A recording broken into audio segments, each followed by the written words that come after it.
Hello and welcome everybody to today's live session brought to you by us here at Dreamdata.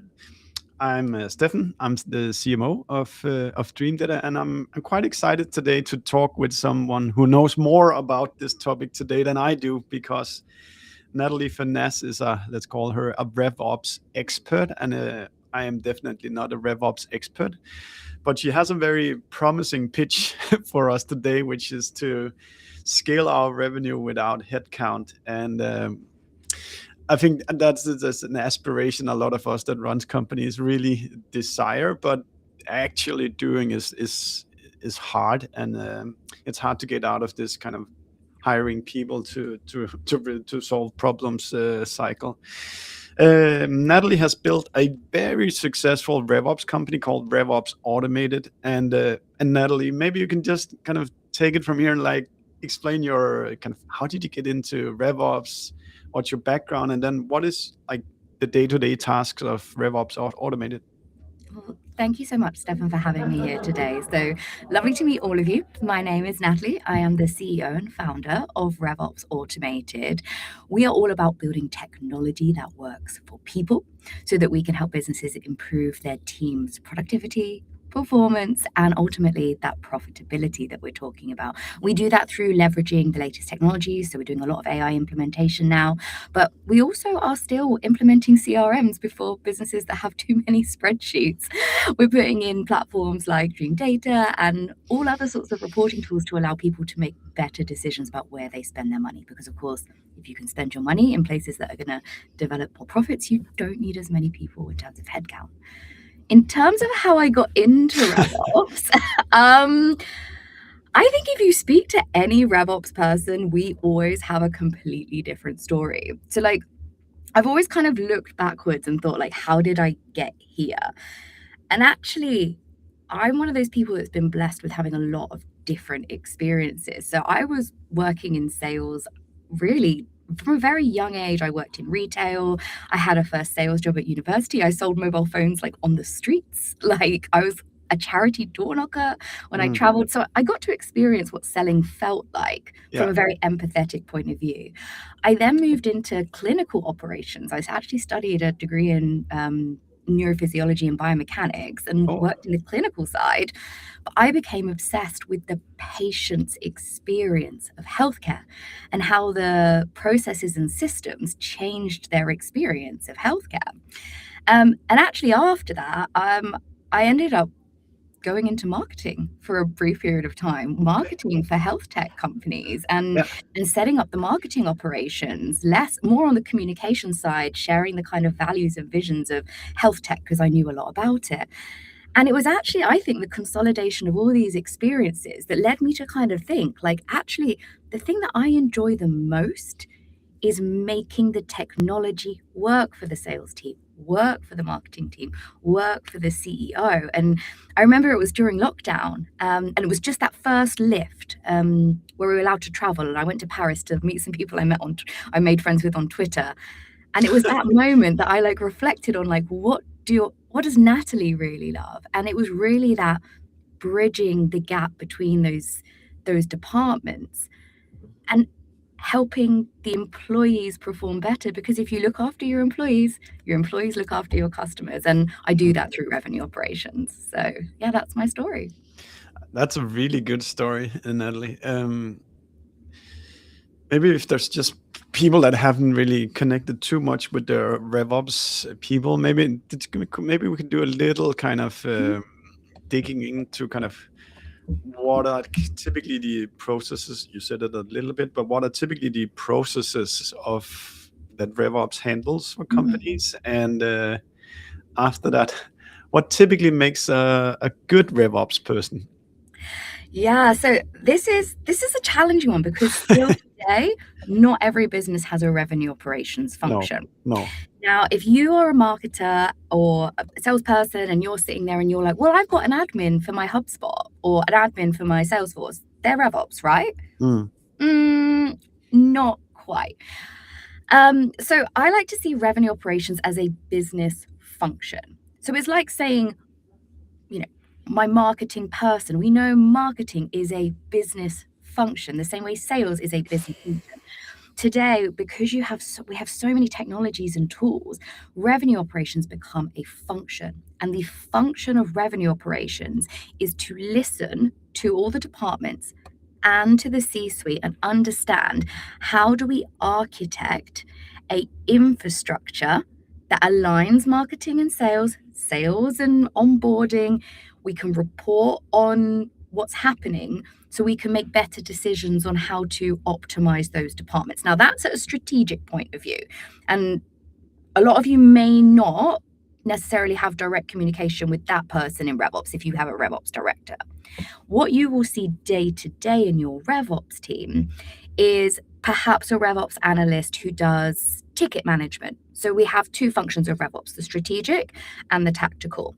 The tactical RevOps people, perhaps you'll talk to them about helping you solve your marketing attribution. So how do you make sure that you're tracking all of those touch points so you can attribute marketing revenue?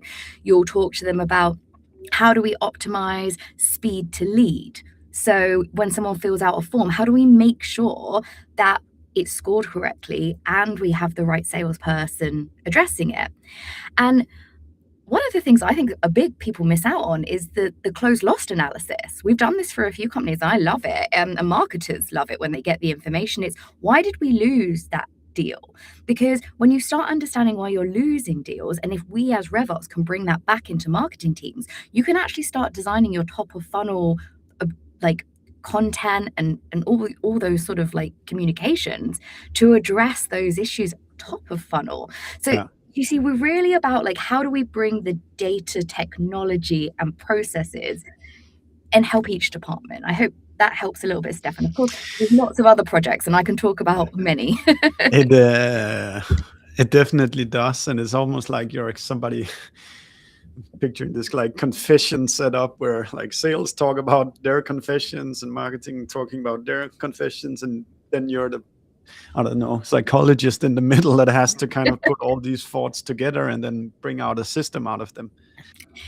Yeah, and I think with that, like what you'd have in a marketing team and a sales team, you have different types of RevOps people. You have the people who become the translators. We call them usually solution architects or strategists, who will listen, who will consolidate all those thoughts from many different groups and solutionize, like, what is the best solution that will help everybody, ideally with the quickest return on investment. But that takes a level of experience. And then you have the builders. So if you think about your marketing managers or your copywriters or people who do the day-to-day building, you have that in RevOps as well. And I suppose one of the mistakes I see now is people think of RevOps as one person. Well, if I was to tell you a marketing team should only ever be one person, or a sales team should only ever be one person, we'd really struggle. We need different types of people within our RevOps function. I'm probably guilty of that as well, Natalie, that you actually need those, like both the builders and the fingers. That's a good way to express it. Is there some kind of typical maturity curve you experience with companies as well, kind of from when they're, let's say, below the 50 to as you kind of grow towards 100 and then 500 and 1,000? Kind of, how does companies typically have like how does the typical maturity curve look for RevOps? Yeah, so this really depends on where you live. There's a massive regional difference between how organizations operate. I think mostly it's talked about today, whether this is right, but it's talked about in a sales rep to human ratio. So once you've got like over 5 reps, they do recommend that you putting in your first hire, because the thing is that if your reps can't be productive enough or don't have a process at all, then you're basically paying for 5 heads that aren't being productive. So you bring in that RevOps person to enable them to be more productive. So I mean, it depends on your motions really.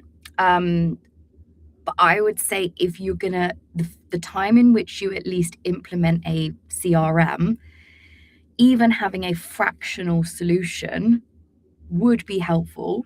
I mean, that's one of the things that we're really keen on, is supporting teams with even a fractional resource, whether it be a day, a month, or something like that, to at least start to educate, to make sure we don't have a massive amount of technical debt. Because what then happens is if we and you'll probably have all experienced this, you're working, you're focused on your job, you're not really thinking about cleaning up data behind you, because that's not really your job. You're trying to build out what you need on these technologies, and before you know it, you're 3 to 4 years in with a CRM or a marketing tool, and you're like, I have no idea what this workflow does.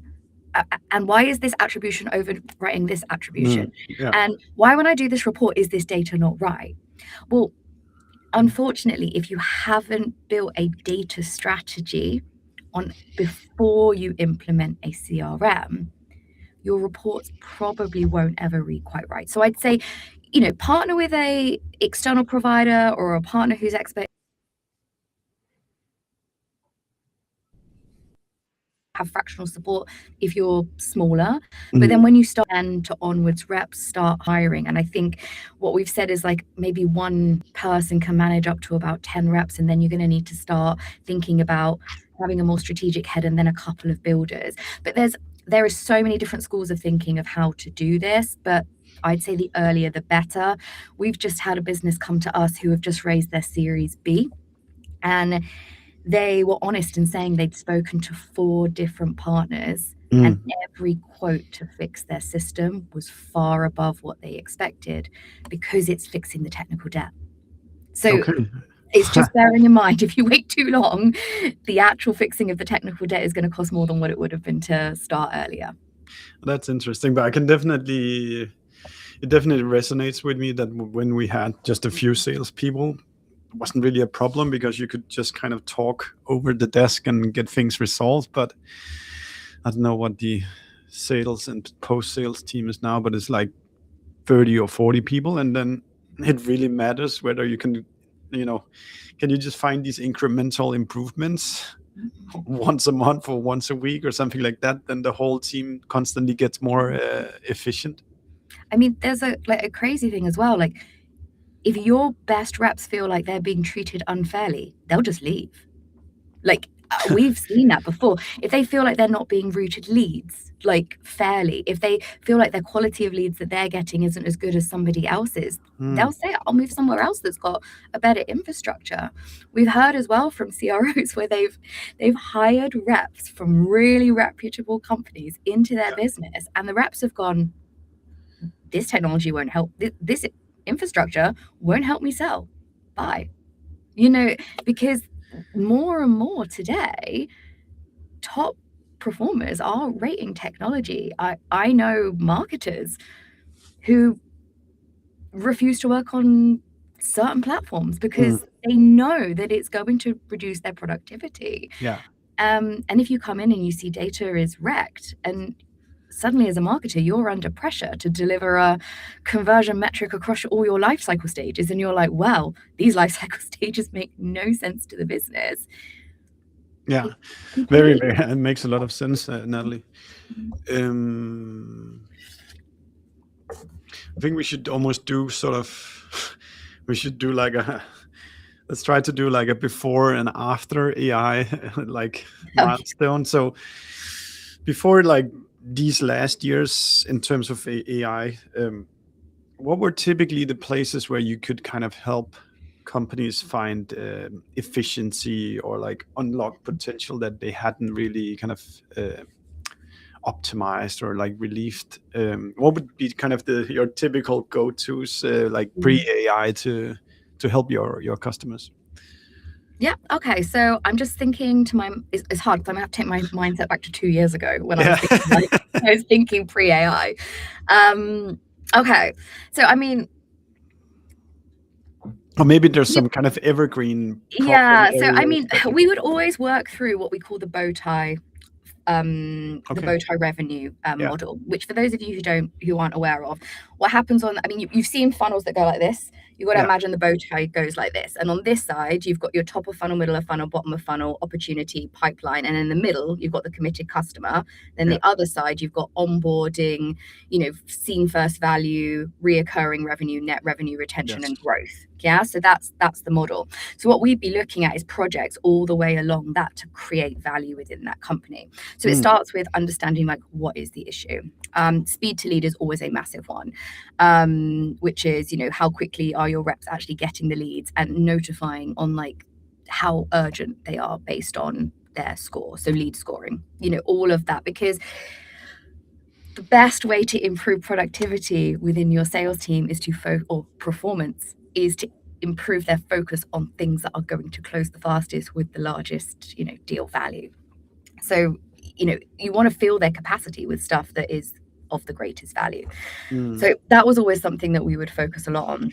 But then maybe let's just stay there a little bit, because I think that Mhm. is a super duper important topic for us as marketers, because if the sales team doesn't sell anything, there's no marketing ROI. Yeah. Yeah. So as a marketer, it's not enough to care about the creative. It's not enough to care about the text. It's not enough to just care about your website. You need to study what actually happens to a lead all the way through the sales team's handling of that lead. Because if they don't follow up on the leads that you create, or if they don't care about them, there is no marketing ROI. Yeah. I mean, I would even go one step further of if we're able to get better information. I mean, I am jumping a little bit into the AI side here a little bit, but if we're able to get better intelligence from the calls of the sales reps into the funnel, and we're able to highlight objections, what's to stop us marketing in funnel to manage those objections in performance marketing? Let's say, for example, someone says on a call to a sales rep, "Oh, I just don't understand the value in X." Okay? Then if you could pull that was an objection into your system and then have an ad that addressed that and make sure it was in front of that person using the audience feature, the rep doesn't even have to be there. You as marketing can be there to then influence throughout that pipeline journey. And I think that this idea that we hand over things from marketing to sales, I don't even necessarily agree that it's a handover point. I feel like it becomes a multi-channel collaboration point, in which at that point that it becomes pipeline, you now have marketing content and sales one-to-one that should be working together throughout that process.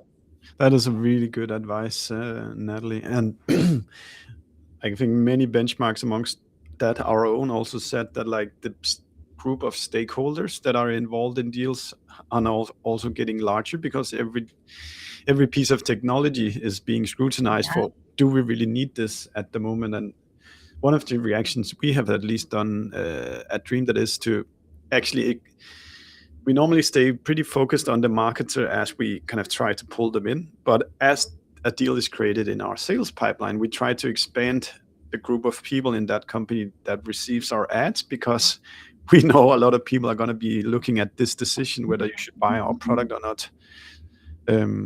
So by really caring about not just whether they convert, but what happens afterwards, is a big marketing opportunity.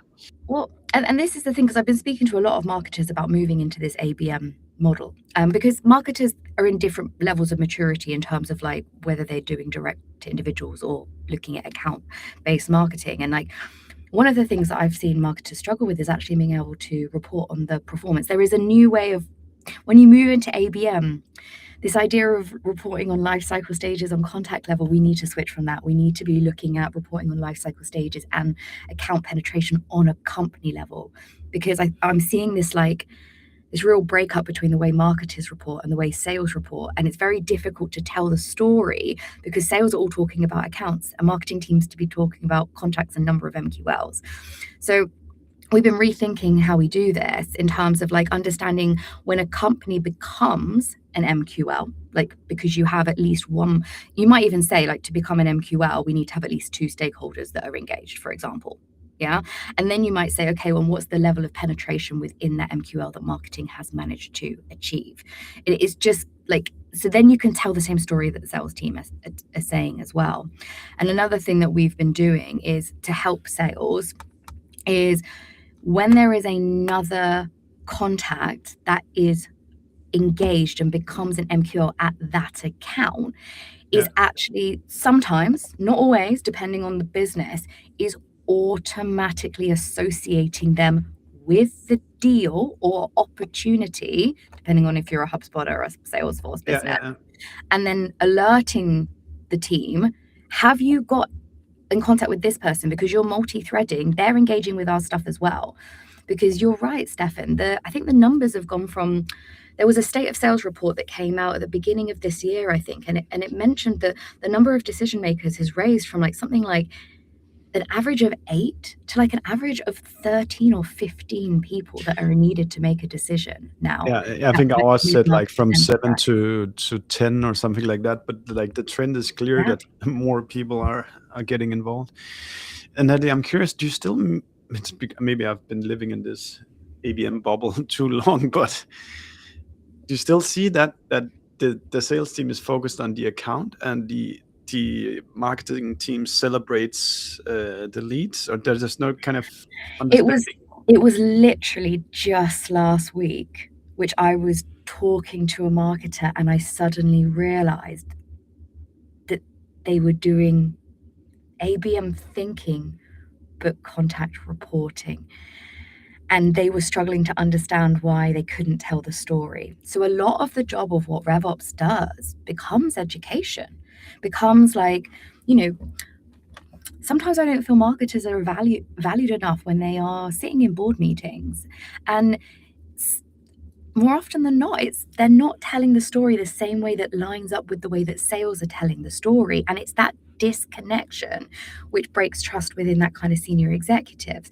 So unfortunately, because sales is often like focused on the revenue at the end, they often get celebrated. So rather than fighting against that, we need to look at this like clear reporting metric that flows throughout the whole thing, because we have to align with what leadership trusts. Now, I'm not saying sales reports are always right. They're often not, especially with AI and this idea that you can literally connect a Claude or a GPT to your CRM and you can ask it, who's my best salesperson? And leaders are doing this, and they're getting some awful data back. So there's pros and cons to it. So there's let's call it follow the lead. It's probably a very good way to find efficiency. Are there other kind of classical areas where you can go in and squeeze more efficiency out of there is so many. I could probably sit here for about 4 hours talking about all the different things. If anyone is interested, there's a really great book on what's called value creation for PE firms, which talks about how you break down different parts of the funnel. And I'll find the link to it and share it with you, Stefan. I can't remember his name, unfortunately, but I read it and I really like the way in which they model value creation. You look at the metric you're trying to move, you look at the part of the department or the business that you're trying to change that in, and then you drill down into the project level of the project you're going to change it. And RevOps very much thinks like that. So I would then be looking at like pipeline and pipeline conversion rates. And to be honest, what we would do is we put the reporting in first and we'd look at where the conversions are dropping down. And that's where we would build a project in. So part of revenue operations is sales enablement. And it might be that they don't have what's called a discovery methodology or a way of actually qualifying what is truly qualified. So a lot of sales teams end up spending their capacity on deals that we're never going to close because they just they don't want to lose revenue. But ironically, if you spend your time and effort on people who are never going to buy, don't have the budget, don't have the authority, you're actually just wasting your time, which you could be using generating more pipeline yourself. So we do analysis like this because it then means that the qualified revenue per head on the sales rep goes up because we free them from all the busy deals that we're never going to convert. So like, we use methodologies. You're welcome to look them up if you don't know them. Things like MEDPIC. BANT we're not using so much. It's a bit too basic. We've got Spiced as well, which is created by Winning by Design. We do like that one as well. But MEDPIC and Spiced are our two main ones that we try and help teach and enable. And we build those into the pipeline. Another one is just general sales admin. I'm just like, sounds super basic. They hate it. But there are actually great tools that you can take recordings from calls and you can leverage the AI either built within that tool or use Claude yourself, or because we have Claude connected to our CRM, and I say, look up the call in which this was a discovery with this person, take the transcript, put it into MEDPIC, put that into our CRM, say the date that it happened, reference that you, AI, created this, because I want to know what was created by AI and what was created by a human in my instance, because people who aren't differentiating by that, you're going to have trouble in the future. And then it then appends it above. So every meeting, it adds more and more context to that automatically. The sales rep has to write nothing. We use call intelligence to do that.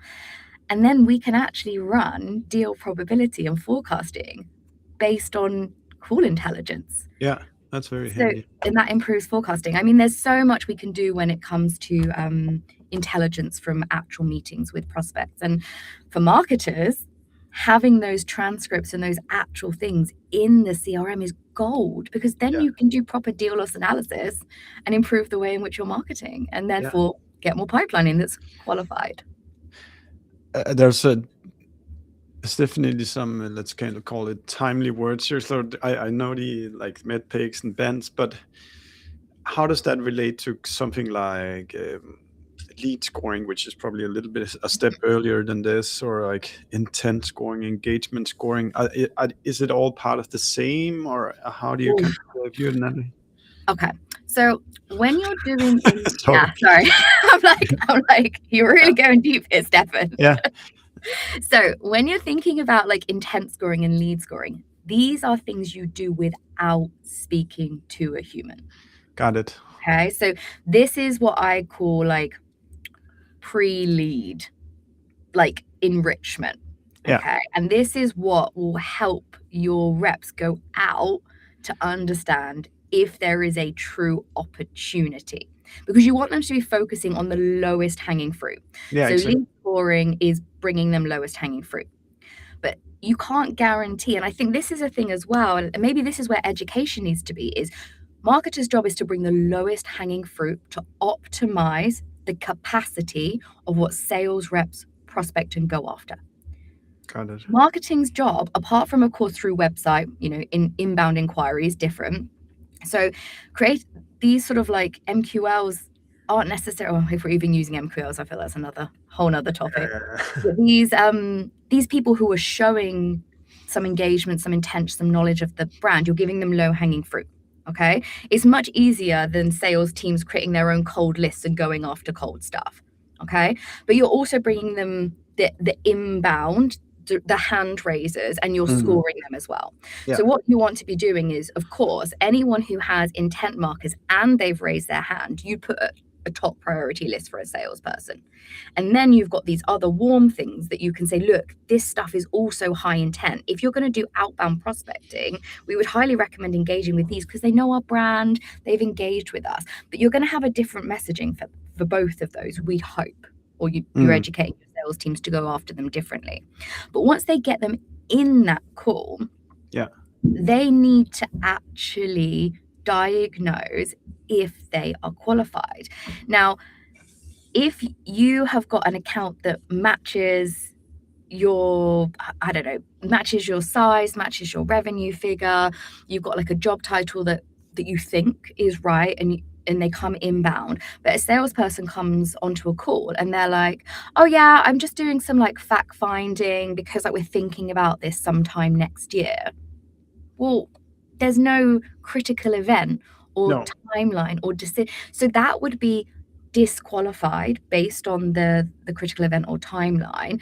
But we would look at putting in a close lost to nurture rather than a close lost time waster. You might have someone from a business that you thought was in your right thing, and they come in and the salesperson's like, hang on a second, they're fact finding because they're actually a sneaky competitor. They're trying to do this for themselves, and you might want to close lost them as disqualified, do not contact. So you don't really know why someone is contacting you until you get face to face with them. Absolutely. So that's why the reps need to understand what do they want to be focusing on? Because ultimately they've got to hit their either end of month or end of quarter targets, and they want to be putting their energy, because each one of us humans only has so much we can give, into those things that are most likely to close and have the greatest average like account contract value. I think that is like a great explanation for why, like, if you're a marketer, you need to, well, both if you're a marketer or if you're in sales, in terms of the customer journey, the marketer needs to look beyond their own realm and see what happens. But sales also needs to be feeding back that information of what is actually being picked up as we talk with all these prospects that you bring in, and help marketing learn from the intelligence that is gathered there. Yeah, and the thing is, the question is, does that need to be either of those teams, or does that need to be RevOps? Because that's probably what you call RevOps. Yeah, because I think this expectation that after a deal closes, that a sales team is going to then spend an hour or two running through all their counts and why they closed with you, because they're not interested in that. All they're interested in is, how do I create my next pipeline so I can close my deals? Yeah. However, if you have a RevOps function who's been collecting call intelligence, who's been putting that in and set up a proper close loss function, you could ask your RevOps function to jump on a call with you and say, could you talk to me about the last month and why we lost deals, and what are the common trends or themes that we can perhaps dress in our marketing materials, or what didn't work and what did work, so then we can then use that. So yeah, and you can use, say, like the idea of like the pain points, and because if you have a proper sales methodology put in, it's so much easier for marketers to understand, what is the pain, what is the impact they're looking for. And we even using some of this information to product, because if one of the close loss features that lacks functionality, which functions did it lack? What does product need to develop? Because actually, that's what's going to help us win. So having that intelligence on the deal pipeline is so critical for growth. Yeah, I agree.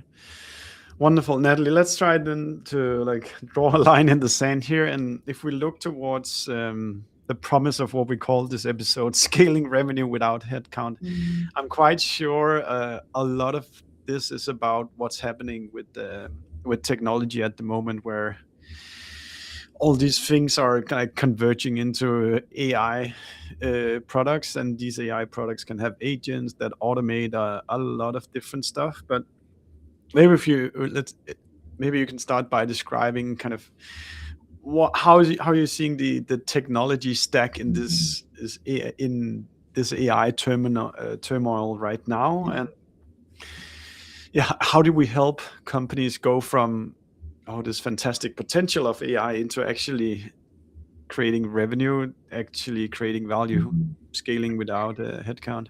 Yeah, I mean, I'm gonna add a slight caveat about the idea of scaling without headcount. We will, I believe, still need headcount for the foreseeable future at the minute, but it's scaling without headcount at the same rate. Perhaps as we wanted to grow, like if you wanted to 5x your revenue, you would add 5 more or however many X sales heads, or you'd add a marketing person. What we're seeing is that that's not the expectation now. You've got that kind of foundational level of people, and it's like, how do we grow with what we have right now? And to be honest, AI is not always the first thing that you just need to look at. Those things that I said you can optimize, which don't necessarily require AI, although the conversational intelligence stuff does. You will need AI for that. But all of those other things, you can look at just starting to automate things. And I would say we're kind of like, it's just that next level of automation to me. It's like, well, we need to understand what works, the manual processes. And once you've got what works manually, you can start to automate that. And then you can automate it at scale with AI. But if you haven't mastered going from manual to automation, adding on the layer of AI is not necessarily going to help that process. So we got to be, I'm seeing a lot of people jump from like seeing AI as just another tool they can add to their stack. We still have to go back to that, like, what works and understanding why it works. Does it work because there's a human there, or does it work because we found that process that when we repeat it works? If it works because a relationship with a human is there, that's not something we're going to want to consider. It's a high value human touch point. So we're like, how can we release more people to do that touch point. So then we look across and we say, okay, well, what are the processes that are happening along that journey which humans touch that they don't really need to? So for example, proposal creation. Like, if you bring I mean, there's a whole like deal desk functions within some businesses that like put together proposals and understand all of that. Well, if you have all of that intelligence within your CRM from the calls, then actually you can run that through a agent and a template that you already have created for a proposal that you already know that works, and it can automatically populate that. I mean, people are spending half a day, a full day on creating these bespoke, because they say every client needs a different proposal, especially in the services business, maybe not so much in the product, but they still need different product lines, and they maybe wants different terms in contracts and this and that. But a human doesn't need to do the creation of that document. It needs to verify. And I think we all need to, at the minute where we are, is we want our AI to be saving us time. Yeah. It can do better than automation, because I mean, we used to do it where you get the intelligence and you'd fit it in a proposal and you'd have that really gross kind of like looking insert language, whereas today it can build the whole thing completely bespoke. So it's kind of that next level of automation. But if you don't have the processes to apply AI to, it's not going to make it better. We've all seen this like massive like influx of AI created outbound content. Yeah. And it's so clear that when they land in the inbox that this is not a human who's been sitting and writing me this. So I'll click spam on this. Yeah. So if you it's like that saying, I think it was I can't remember who said it, but if you add automation to a process that doesn't work, or Bill Gates it was Bill Gates who said, if you add automation to a process that doesn't work, you 10x the problem. Yeah. So imagine, I would say, if we're adding AI to a process that doesn't work, we're 100xing the problem. So, you know, you've then got problems at scale. That's funny. Rather than like profits at scale. But I think you did like your example of did you call it proposal writing? Yeah, like I think that's probably a very good approach to write down the jobs that are to be done every day or every week, or like where are your reps or your marketing team spending a lot of time, and then try to think about, do we have the context that we need to actually make a more efficient process than what you sit with today? Yeah, exactly. So for that, you'll then need to work backwards. So what I like doing, especially I like working with marketers because they're like super creative, is you go like, this is my dream, like this is the end, and this is what I want to see. We then have to reverse engineer what that looks like. So let's say, for example, I want an account fully enriched with all of the information about this account. I want to know when was their last fundraise. I want to know who's in that account. I want all the buying groups and all of that stuff just automatically in my CRM. Okay, great. Let's reverse engineer that. What does that mean? And we start looking at, okay, well, what are the metrics that matter to be on those accounts, and where do we find them from? Because I'm sorry, just pulling them in from any one data source is not necessarily going to be able to validate that. So what we've started doing is we've started saying, okay, well, where would this data live? Because, you know, there are like government websites with this information that we can scrape. There's actual sources we can go and find, and we can enrich. We can also add things like enriched on this date by which source.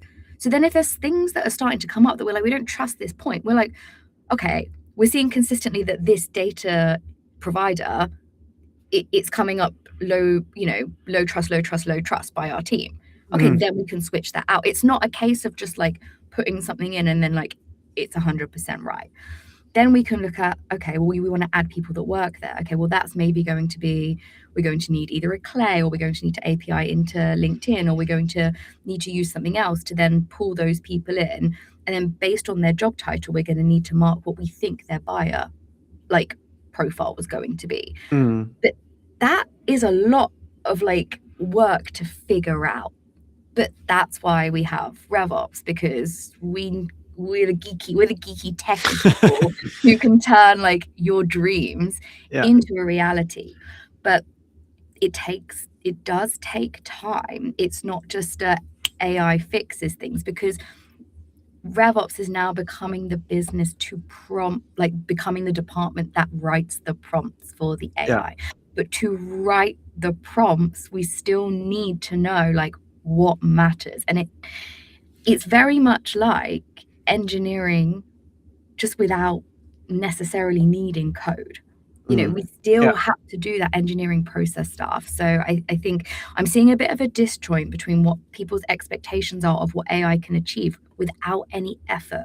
You still have to put effort in to make AI deliver your competitive advantage. Yeah, I think there's all of us are kind of getting to the end of this honeymoon phase of of AI, where we just think it's gonna fix everything, and people are starting to ask questions.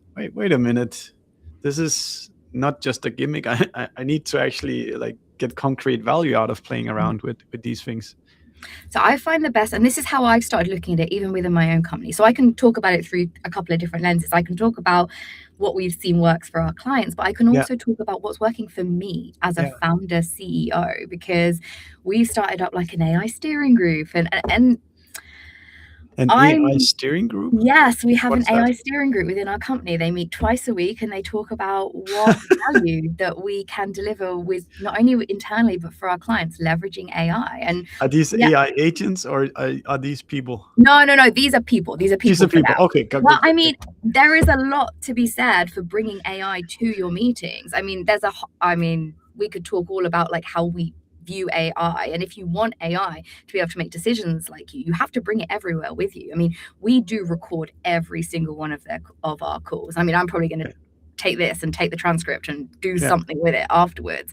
But so we have an AI steering group, but also I have found people in my business that are natural builders, and I'm kind of running a secret experiment. Well, not very secret, because I'm talking about it now, where I'm looking at the productivity between the steering group and between the people in which I am setting specific things. And I kind of want to see where the productivity comes in terms of our ability to create value.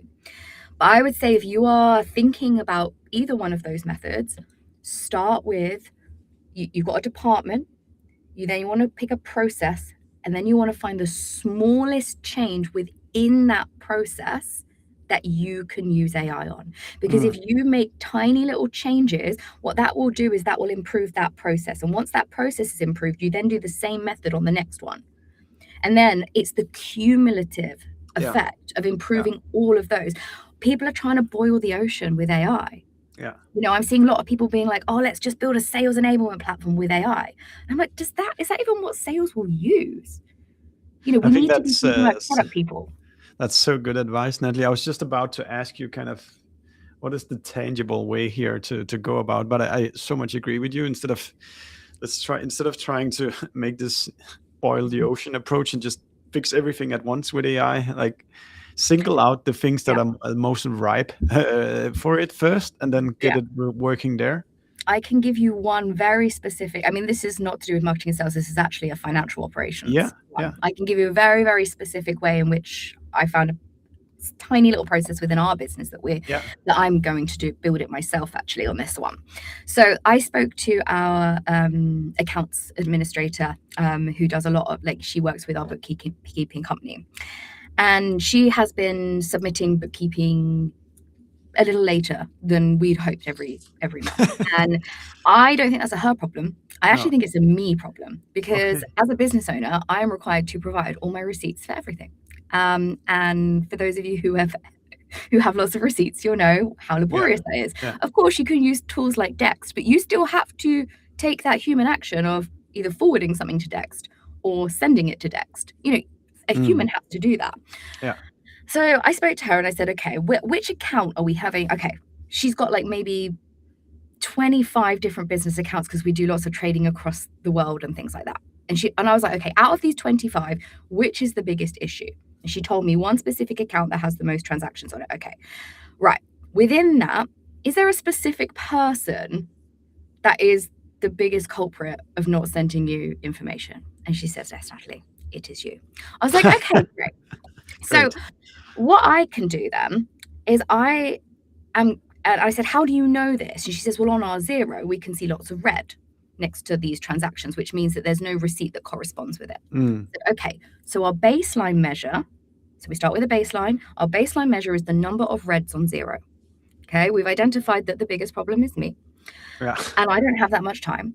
So what I'm going to do is I will build an agent that can go through my emails, that can look in, that can identify based on the information in zero what it's looking for. It will then find a receipt and it will automatically push that to Dext. And our measure of success will be an 80% decrease in reds. She said, yes, great. But do you see how I actually come up with a like return on investment? It's like qualification. We have a baseline. We know what we want the outcome to be. We know how we're going to validate the outcome. And then we're actually able to build something that is directly tied with a quantifiable outcome. And the final ROI will be that hopefully we'll see a improvement in the timeliness of our bookkeeping.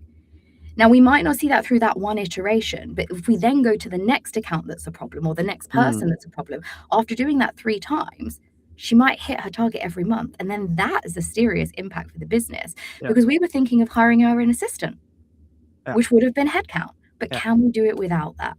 I hope that's a really like strict way of showing. Nice and simple example of how you can kind of find things and make them much more efficient. Okay, Natalie, as we kind of look towards the end of this conversation, I'd love to hear kind of some predictions of how you think this is going to unfold within, let's not say 5 years, but more like a 6 to 12 months time frame. What are the next kind of AI or scaling without headcount things that you think will appear into your work, the work that you guys have to help people do? Yeah, I think the gaps between competitive advantages of businesses is going to get wider, just wider. Every time we have an innovation, those businesses who have invested in their data infrastructure, perhaps they even have a data warehouse, they're looking after that, they're just going to be able to move so much faster with this idea of implementing AI infrastructure. I am expecting to see, and in fact, we might even start doing more of it, is bringing AI into calls and talking to AI and letting AI have an opinion within our calls, treating it as a human. Because ultimately, if you want your AI agents to think like a human, to have the guardrails like a human, they need to listen to those conversations. You know, when you have a developer who suggests that, I don't know, you pull data from here and you're like, no, that's not GDPR compliant. You need your agent to hear that because it then hears your guardrails for you. And I think we're going to start seeing a lot of people like trying, if we want AI to act more human, we need to treat it more human. So I think I'm going to start to see that. I'm already seeing it with a few kind of like innovators over in the US, which I find really interesting. I think that some of what you're saying is like we need to double down and give AI the context of what's going on there, because that's one of the annoying things I have when I try to kind of spar with Claude or whatever it is, that it gives me an answer, but it misses this context or it misses this context. So I need to be willing to allow the AI and to record kind of all my professional conversations in order for it to help me accelerate.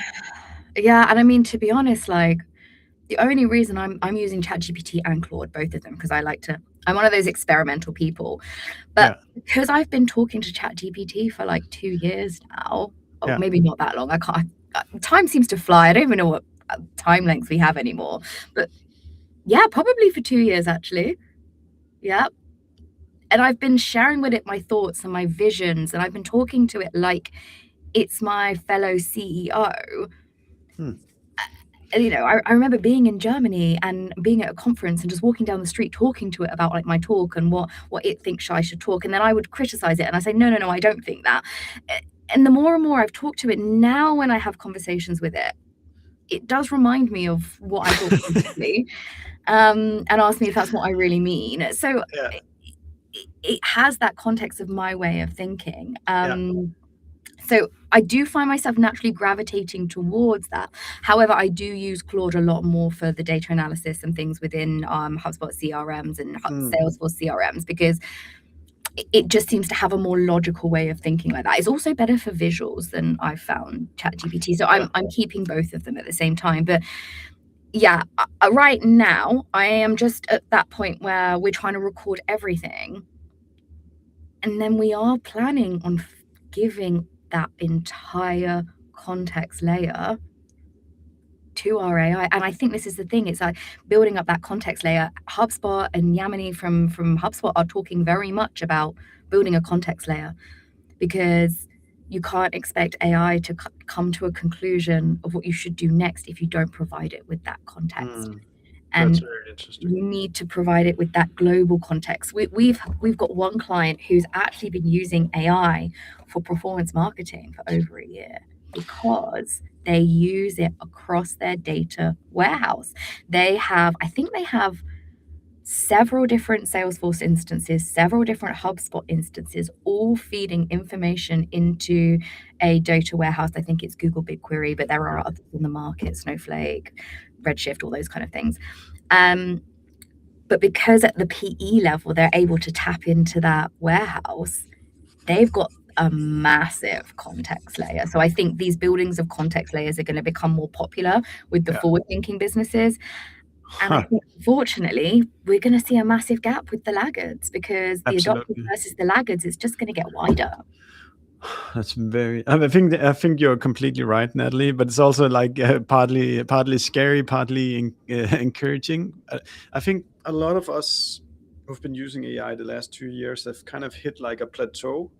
Now we're using it to kind of give us some feedback. We're using it to kind of correct some tasks. Maybe we're connecting some, make images and so forth. But it's not really doing that forward thinking of knowing everything you're thinking about, and then what are kind of the best kind of 1 to 3 options you can do from here, given everything you're into. Yeah. So that might be a way to break my AI plateau, is to give it a lot more context. I need to give you, Stefan, my AI hierarchy of needs. We're all familiar with Maslow's hierarchy of needs. Well, I created with my friend Shannon over in the US. Again, I think this is about 1.5 years ago. We talked about the AI hierarchy of needs. And at the bottom, you have individual productivity. That's the bottom layer. That's the most basic layer. You can make yourself more productive by using a bit of AI. Then we've got team level productivity, of which the context layer, again, doesn't need to be massive. You can give it context as you go and become more productive as a team. But start to come into like the intelligence layers, like the analytic layers, to be able to actually help you make decisions. And then you have the next layer in which it makes decisions for you, but you need to have built up context. And finally, we have AI autonomy, where not only AI can work on its own, but it can work with other agents who all share different contexts. Because if you think about it, if you had an AI and I had an AI and we got them to talk, they would debate, because it would talk about my guardrails versus your guardrails. And then maybe it would ideate based on our different values and thinking and guardrails. And the only way you can trust it is that you've fed it enough context to really truly understand who you are. I get that's true. But then, I mean, then we open up a bigger question of like, when can we trust a human opinion? Like, so that's going to be like, because remember, like when the internet first launched, we had this kind of thing of like people trusted humans more than they did anything they read on the internet. And now as we look at the trends through the ages, people trust more what they read on the internet than they do hearing from their friend. So, and who knows what the future might bring for AI, but that's wild. At least now we have the recording, Natalie, and we can take it up a couple of years from now to see how spot on you were. Natalie, thank you so much for taking the time to educate me and the people listening in. If they want to hear more from what you do, what is kind of the path you want to send them on to continue to follow you? Yeah, I mean, I express a lot of my thoughts and feelings about everything on LinkedIn. So if you like learning about revenue operations, if you want to learn more about optimizing HubSpot Salesforce, if you want to learn my thoughts on AI, if you like puppies, then also LinkedIn is a great place. I have a lovely Labrador that I occasionally post. And then other than that, I mean, if you want more help or if you've got a project that you're interested in, revopsautomated.com, you can book a meeting with us. We are providing like complementary strategy calls. We do some process mapping and that kind of pre-sales journey. And then who knows, we might collaborate. Fantastic, Natalie. Thank you so much. And everybody who's listening, thank you so much for taking the time to listen to me and Natalie. And if you've liked what you've heard or you strongly disagree, go in and comment or subscribe or share. We'd appreciate all of it. Thank you so much for your time today, Natalie.